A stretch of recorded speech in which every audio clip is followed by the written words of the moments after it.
Welcome back to the Bullet Grill House High School Sports Pregame Show. Craig Irwin alongside me, Brian Besh, Chris Moran on the far end, and as we went away, we were talking about it.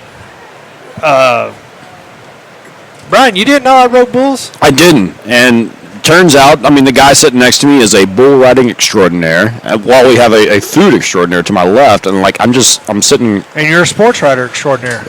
Well. I put sentences together at times, but hey, and the punctuation's in the right spot. That goes a long way. Usually it is. I try to make sure that it is, but no, that's super impressive to me because I can't imagine doing something like that for 20 years, and my back would just be killing me so much more than it already is. I had back surgery at 37. There you go. So we'll throw that out there. But no, I started whenever I was a kid. I quit after my oldest was born, and he's 19 years old now. I quit after he was born, so I quit riding bulls. I've been quit for 18 years, got on one for charity. Those of y'all that don't know me, I was a real big guy. I like 350, and a light 350, though I carried it well. To where the bulls would back down. Yes. There you go. But I always said if I got down below 220, I'd get on one more, and I did. And 2 years ago, I had weight loss surgery. Got back down to 195. Felt good fighting weight. And so I said, you know what? Let's do it. Let's do one more time. So we raised $720 for charity. Half of it went to the scholarship fund there at the San Jacinto County Fair Association, and the other half went to the senior center there in Cold Spring. That's really cool. So the big question.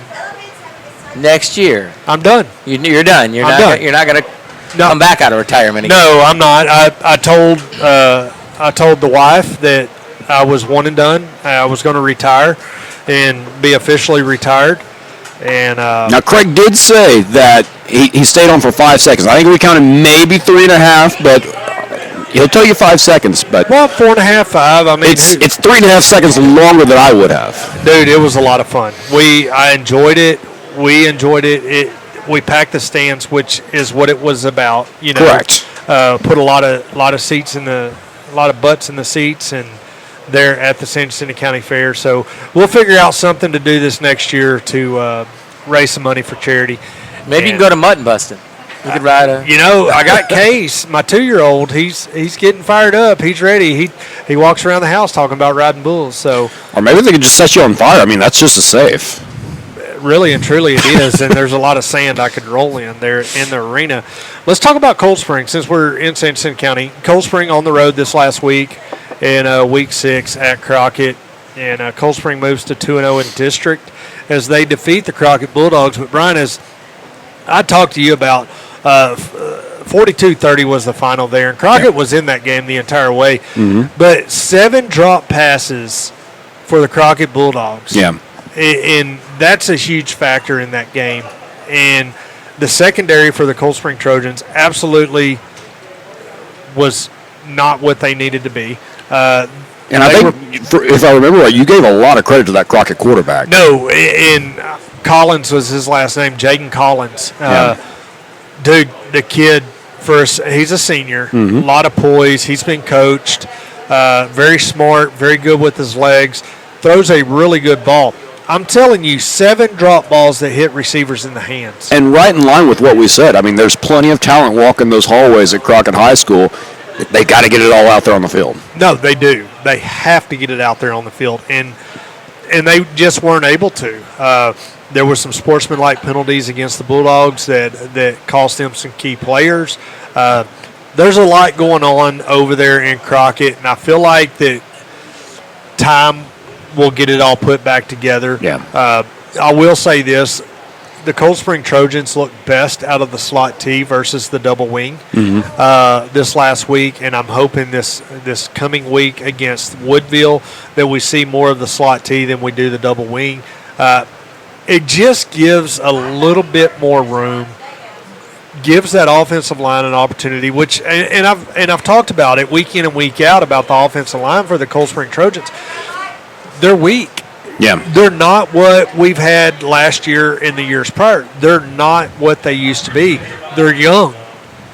And they have to be more physical. Yeah. And they haven't been. And they did a little bit better. There was times throughout that game this last week where I was like, man, the light bulb came on finally for these guys. And I can honestly say that, but you got to be flawless for 48 minutes. You do. And penalties are something that's going to kill you. You can't get behind the chains. And one of the things that I think people kind of mislabel in those option-based offenses, you've got to have quick offensive linemen. They've got to get to the second level. They've got to pull, and they've got to be just as fast as some of those backs getting out to some of those holes to lead block.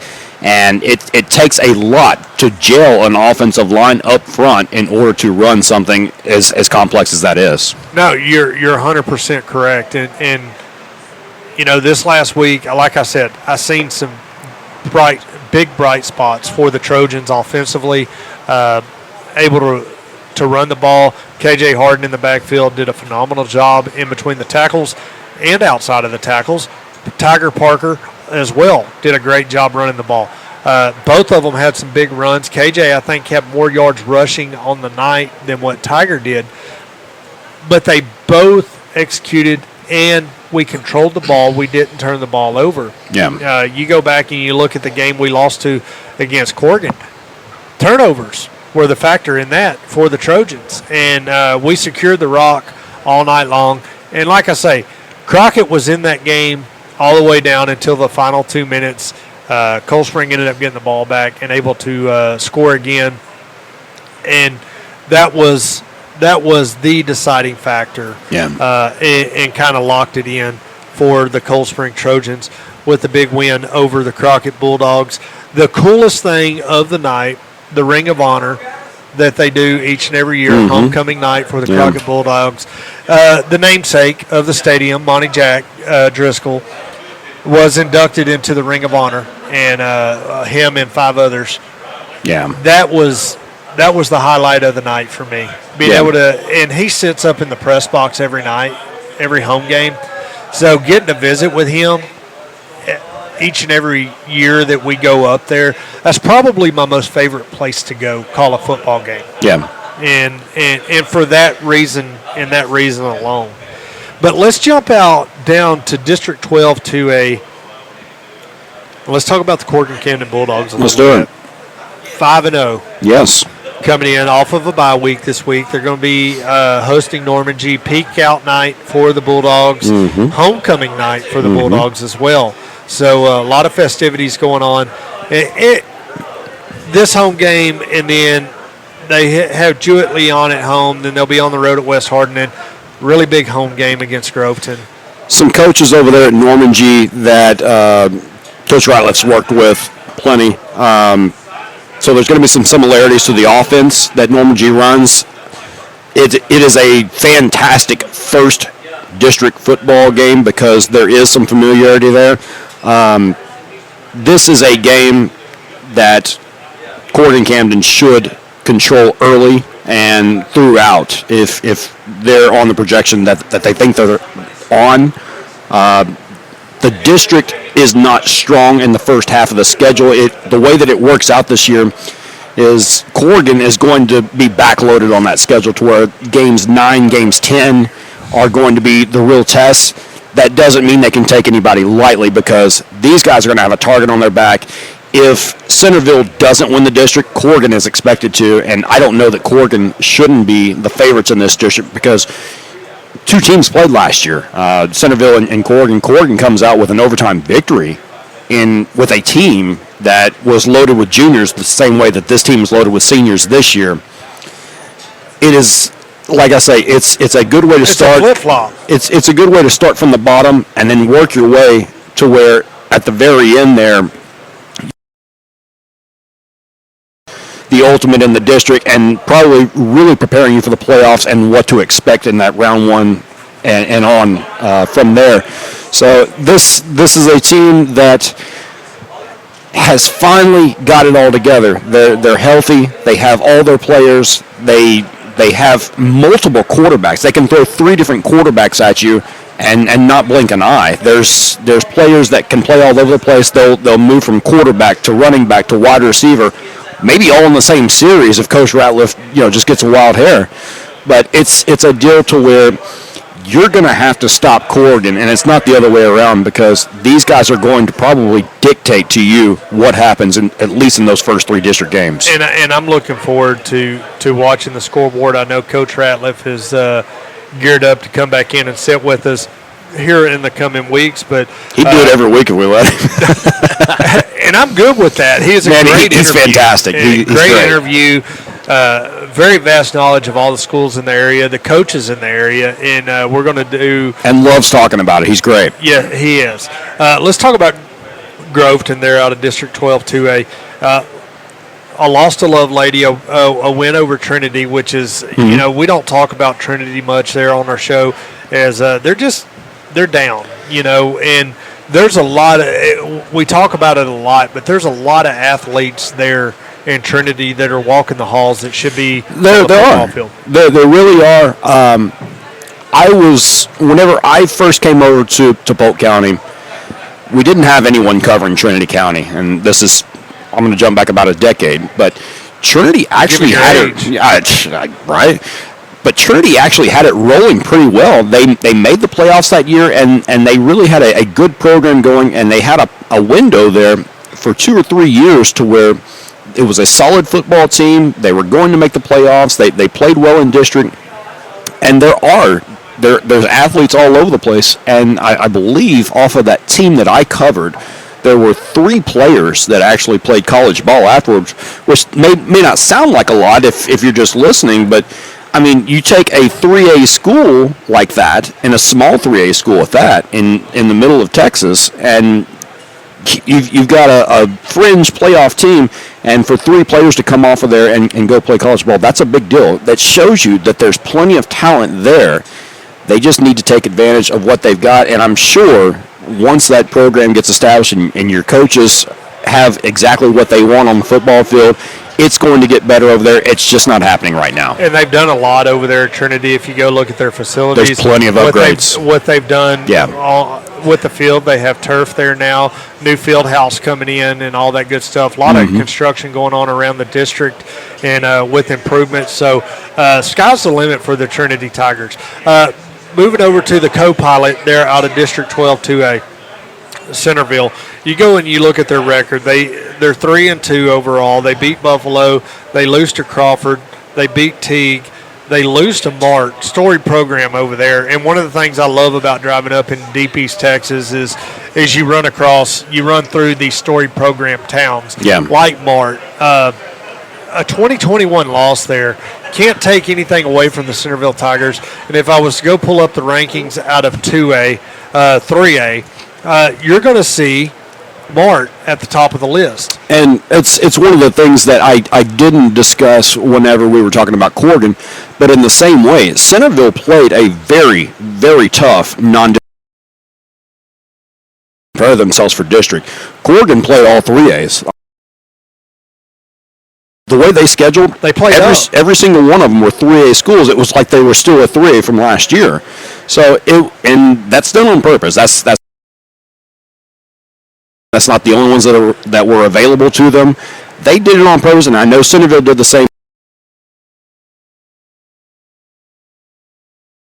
A team like those 2 schools have, and you're expecting to go places, you prepare your team in those first 5 games for what you're actually expecting out of the season. They're not trying to get wins.